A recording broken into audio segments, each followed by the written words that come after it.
Hey folks, welcome to your second BioScience module. You're going to follow along in your class packet and fill in the blanks and answer questions as we go.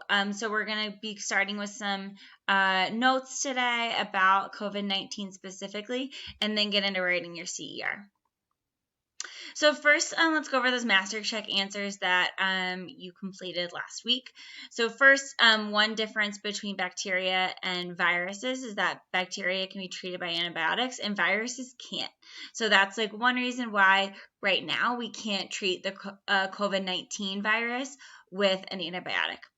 Our immune system is going to send cells to fight the virus, and those cells can remember the virus. So if it invades the body again, the cells stop the virus before it infects any other cells.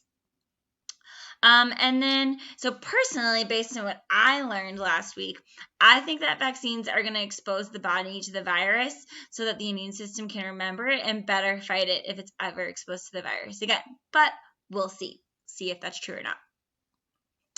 All right, so for your do now, I want you to think of 3 things you believe to be true about the current pandemic or the COVID-19 virus. Oops, sorry.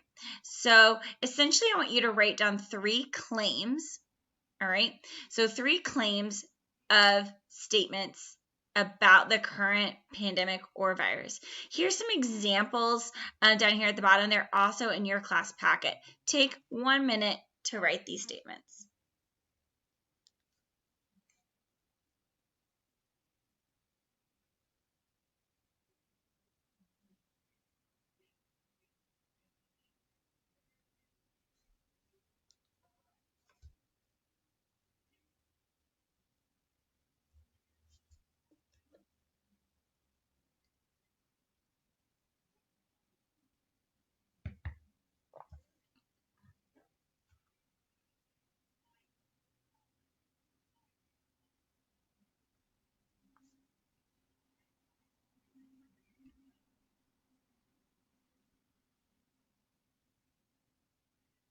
Alrighty, go ahead, finish up those statements, and let's move on. We're going to be coming back to some of these claims to see if they're actually true or not. They're probably based a lot on what you've heard on the news, what you've seen on social media, and some of these things can be really useful, but sometimes they're not totally true either, and so we're going to find out more about that. So what is a coronavirus? We've heard this word tossed around a lot, and let's double check that we're filling in the blanks with these bolded words as we go. All right, we've heard this word coronavirus used a lot recently, probably, but what does that even mean? So coronavirus actually describes a family of viruses that includes the common cold. So if you've ever had a cold, you've actually had a coronavirus, all right? Coronaviruses are classified by causing respiratory symptoms most of the time. So respiratory meaning having to do with your lungs. So things like coughing and trouble breathing, which we know is true with the current COVID-19 virus. So COVID-19 is just one virus in that coronavirus family. Right, so it's an important distinction to make. We hear a lot on the news that there's like this coronavirus pandemic, but coronavirus is not something new, right? COVID-19 is a new virus within that family. All right, so you might hear sometimes it called like a novel coronavirus, novel meaning new there. All right, so we've also seen COVID-19 compared to the flu. So let's go through some of those very distinct differences. So with COVID-19, typically it's going to be about 5 to 14 days before someone who has contracted the virus shows symptoms. Whereas with the flu, you're going to see those symptoms pretty immediately after someone gets the virus. COVID-19 usually results in a lower fever. That doesn't necessarily mean it's less severe than the flu, but that's one different symptom. Whereas a flu, you're going to get a higher fever. There is no vaccine currently for the COVID-19 virus, but there is a vaccine for the flu. And then COVID-19 is mainly infecting our lungs. So remember last week how we learned about a virus needs a host cell to live? COVID-19 virus is going to find those cells mostly in our lungs. They're going to live in those cells. Whereas influenza virus is going to mainly infect the cells of our nose and our throat. Now, make sure you hit pause here if you need to answer the question in your class packet. All right, so I want you to stop and jot right now. Oops, I'll move myself up here. Stop and jot. Based on the figure to the right, which do you think is more concerning? COVID-19, the flu, allergies, or a cold? And why? Take 1 minute.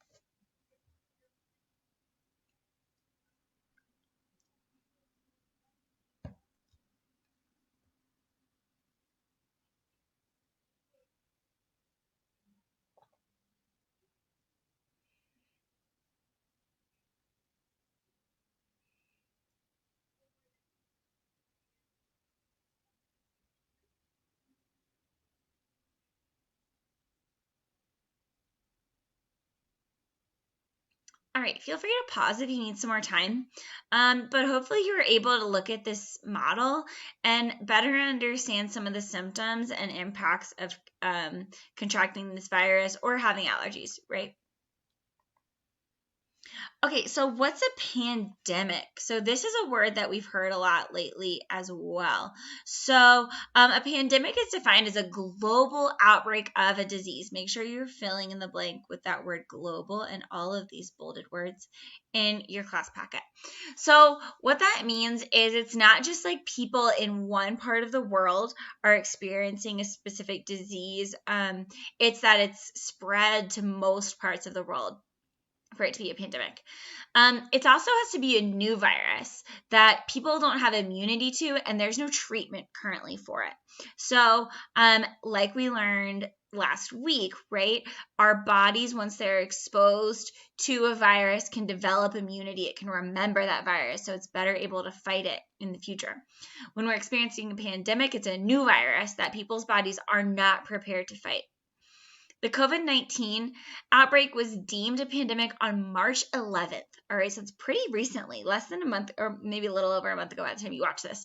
And when it was deemed a pandemic, there are already 118,000 cases in the world across 114 countries and 4,291 deaths. So this word pandemic should not be taken lightly. A disease has to get pretty serious before it's can be described as a pandemic. So what do we know? So this is all very new, and we're learning so much every day. So we know there are some things that increase the risk of spread and severity of COVID-19. So when I'm saying increasing risk, we're increasing that spread and we're increasing how severe the virus is for specific people. One of those factors is age. So we know that older people are more likely to experience these severe symptoms and have to be hospitalized. That doesn't mean that young people are exempt from this virus becoming very severe, but it means it's more likely in older people.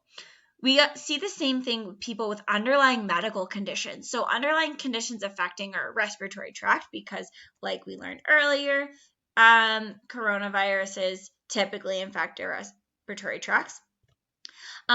Or people with underlying conditions that impact their immune system, so impact their body's ability to fight this virus. So things like asthma, diabetes, HIV or AIDS. People with these underlying conditions are going to be at higher risk for this virus getting severe. We also see places with increased populations and people living closer together, right? Increased proximity from person to person, they're going to be an increased risk for spread. So the places in the United States that are being impacted the most right now, like New York City, has a very high population and people live very close together, right? There's not a lot of like land and space there. And so we're seeing that plays a really big impact in how fast this virus spreads. So if we know some things that increase risk, we also know some things that decrease risk. So one thing that you've probably heard of a lot is social distancing. So you already know that viruses need a host cell in order to continue spreading, right? If we aren't in contact with each other, if people are not in contact with each other, then that virus has nowhere to go, right? So that's how social distancing can help stop the spread of the virus. We also see that hand washing is really helpful in stopping the spread, because by washing our hands very regularly, we touch a lot of stuff, right, including ourselves, our own faces. We are getting rid of that virus on our hands. And we also see things like personal protective equipment, or PPE, you might see it called in the news.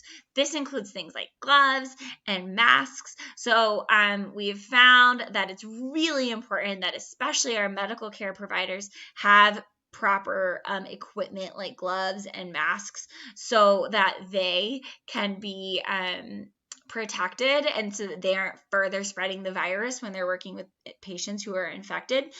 And for those of us that are just walking around feeling healthy, right, we could have the virus, since it takes so long for us to show symptoms. And some people never show symptoms, that having these gloves and masks regularly is stopping the spread of the virus as well. Take a moment, feel free to pause here if you need to finish your notes in your class packet. All right, so we're going to move on to independent work time now. You are going to be really focused on developing the CER, and you have a lot of steps to help support you here. So follow your steps in your class packet. You're going to start writing your CER today. Make sure you set a timer so you don't go over time. You can set it on your phone. You can look up a YouTube video. Either way, just make sure you are staying within this class block. And then you'll continue with your guided work time on Wednesday to finish your CER and get that turned in before the end of the week. As always, if any questions come up as you are working on your CER, working through these notes, feel free to reach out to your normal teacher. Other than that, I will see you all next week. Bye.